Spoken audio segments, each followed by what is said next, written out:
Test reading from Manga into Fiction, Test Adaptation, Vampire Night by Matsuri Hino. Within a vast, bleak stretch of snow-covered countryside, a small figure was just visible, picked out against the whiteness by her chestnut-brown hair that danced in the howling wind. She was quite alone, dressed in a flowing riding-coat and long frilly petticoats. A fur-laced hood whipped back against her narrow, infantile shoulders. She was knelt upon the harsh, wet ground, her knees pressed into the crumbling, crushed ice, and her large brown eyes stared out with a blank, vacant expression.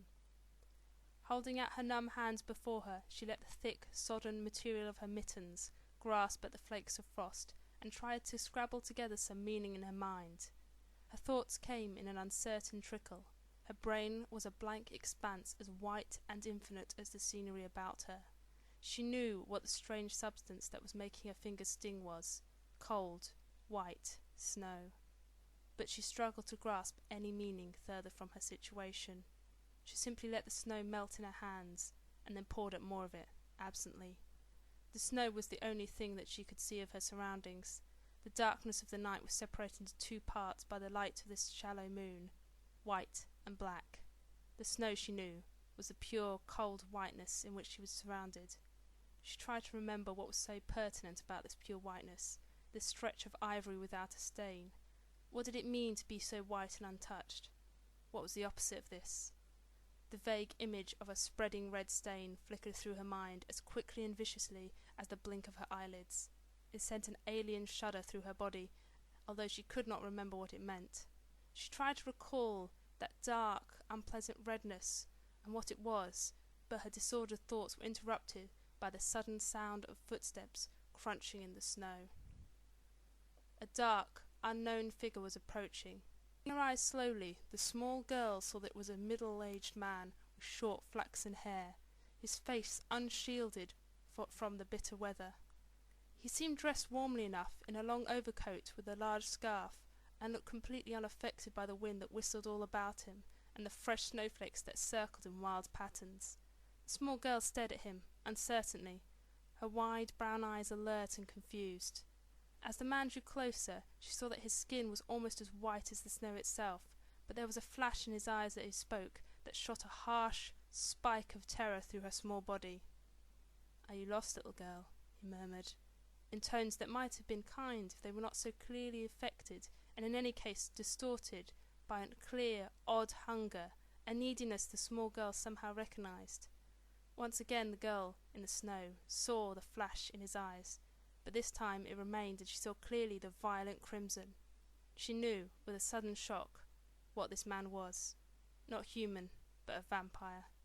A little cry came from her, a petrified protestation, but it was so quiet it was barely audible, and he bore down on her anyway, a gentle, almost polite murmur of persuasion as he grabbed her skull and tilted her head back, trying to force his jaws about her neck.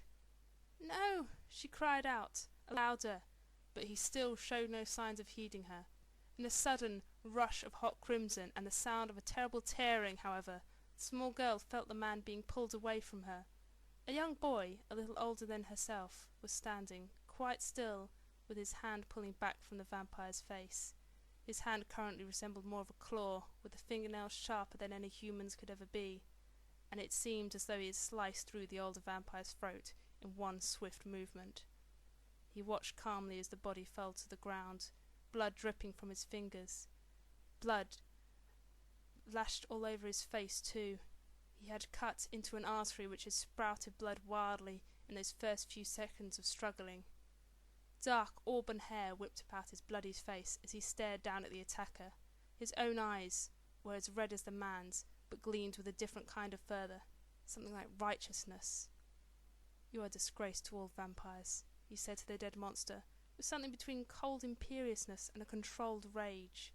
His voice was low and powerful and surging with emotion. After a moment he lifted his bloody hand to his mouth, absently, and began to lick the blood away, even catching his sharp teeth on his own delicate flesh. He then turned to face the little girl sat in the snow and asked huskily, "Are you all right?" They were gentle words, almost a whisper, and would in the years to come be remembered as the first words that the handsome vampire boy had ever spoken to the young girl, and treasured accordingly. They were indeed the first words that Yuki, for that was the name of the small girl in the snow, ever remembered being spoken to her at all. An oppressive blank cut out all that had come before that snowy winter's day, and her life began with the imperious but kind vampire boy reaching out to her and taking her freezing, sodding hands in his, and leading her away from the scene of carnage and whatever horrors had come before. She had known instinctively that this beautiful yet terrible young man wanted to leave her to safety, to the place where she should be, and she had followed him in silence, their footsteps forming an interweaving trail across the snow.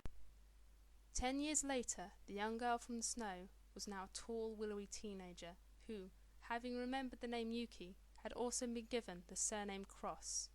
Yuki Cross had been taken on that fearful night to a large, foreboding building that at the time she had not cared for at all, and she had been turned over to the care of Headmaster Cross. It was agreed that she would be adopted by the headmaster and attend the school he oversaw, Cross Academy, to ensure her well-being for the rest of her young life. This was the strange, and by some accounts deeply unsettling circumstances that find Yuki Cross stationed in front of a pair of heavy gates, adorned in the neat black uniform of Cross Academy, whipping her dark, silky hair back and crying out furiously at the crowd of jostling students, "Step back!" She called out furiously, her long, furious fingers stretched out as far as they could as she resolved to protect her boundary. "Everyone stop at once! It's way past curfew now! Return to your dorm!" Her commands might as well have been whispers rather than imperious cries, however, because the sea of students before her ignored every instruction and only continued talking and bickering amongst themselves, all the while furiously trying to push forward closer to the gates. The students who were fighting for space so fervently were mostly female students, and they had a frenzied, desperate gleam in their eyes which indicated how adverse they would be to any sounds of reason. Even as Yuki opened her mouth to start another shout of chastisement and threats, a concentrated pocket of them actually made their way forward towards her and tried to take her down, certain that with their numbers they could overpower her and create a three-pathway through. Cries of anger and protest were yelled furiously as Yuki managed, with her surprising strength, to throw her back against them and stop them proceeding any further. This, Yuki reflected, as a particularly fanatical young girl screamed in her ear indignantly, was the price of her position at this exclusive private school, a duty to serve upon the disciplinary committee. She seethed with irritation about the desperate difficulty of what should be, under most circumstances, a very simple and easy task. It was her responsibility to ensure that students remained in the correct buildings during lessons, that no student wandered out of bounds, particularly following curfew, and a few other small duties. These regulations held a special significance, though, to Cross Academy, because the distinguished boarding school was attended by two separate groups of students, the standard day students, which comprised the majority of the student body, and the advanced night students, who only attended classes after sunset. The fact that both students shared the same instruction building also should not have caused unnecessary trouble, if it were not for the fact that not only were the night class students notoriously intelligent and talented, but they were also, without exception, remarkably beautiful in appearance. For this reason, Yuki found herself fighting a losing battle against day students who hung around after hours simply to catch a glimpse of the night students as they emerged from their dormitories and made their way to their own class. Even as Yuki straightened her back against the tide of hard, persistent bodies and prepared herself for another attempt to quiet and subdue them, she heard the unmistakable cry of excitement and the ripple of murmurs through the crowd that told her she was, once again, too late, and the gates had already begun to open. Somewhat feeling defeated, and feeling the crowd relax into a patient calm, she too allowed herself to crane her neck about and stare at the young men and women emerging from the building behind her. Unlike the day students, who wore the brightest, cleanest white uniforms, each one wore well-kept black uniforms, each with silver buttons and chains polished and clipped in place. Even from a distance, the perfection in their features was alarming. The smoothness and fairness of their skin, the gentle flow of their hair, the pleasant smiles that played on their lips. Yuki felt weak and irritable as they began to walk on past, self-consciously, through the party crowd of day students, One of the boys, a tall young man with perfectly ruffled hair, always seemed to revel in the attention, and he smiled warmly at the girls as they passed and called out cheerfully, "Good morning, girls," in a sickeningly elated manner. His face was a mask of pure delight as he added the comment, "You're all so lively and cute today." Yuki stared at him in dull disbelief, thinking, tetchily, about his foolish and bizarre choice of words in declaring good morning, whilst the gloom of twilight surrounded them all.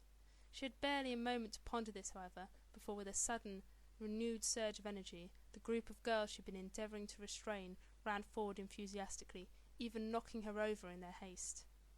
Yuki stumbled forward onto her face, while the sounds of running shoes sped past her, along with the sound of high-pitched cries of very excitable female voices.